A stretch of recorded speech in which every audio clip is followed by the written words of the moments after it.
My name is Martin Hogan. I am the trainer for Chevron training on GIS, GID and GIFF gas courses.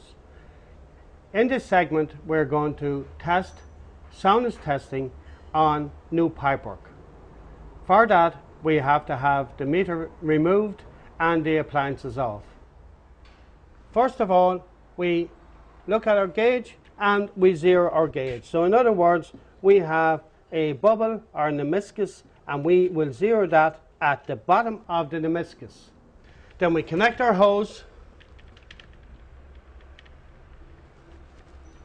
make a good tight fit and make sure our hose isn't been bent over and our indicator is still at zero. Then with the aspirator we'll pump that up to 100 millibar, and if you overfill, just bring it down slightly, and there's 100 millibar. We turn off the cock on the aspirator so that we have no leakages.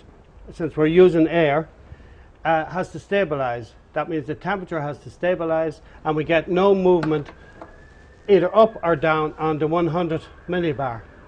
At the end of stabilization we check our gauge, and in this case we have dropped off slightly, so we have to fill it back up. The test must be complete at 100 millibar as a minimum.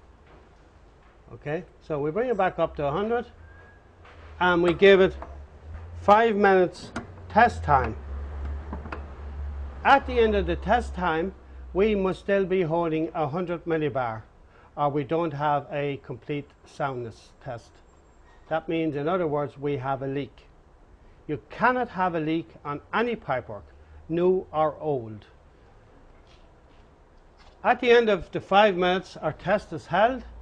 We now can certify that the soundness test is complete, and we fill out our paperwork on our documentation that we have tested for at 100 millibar, 5 minutes of stabilization, 5 minutes test time, and the test is complete.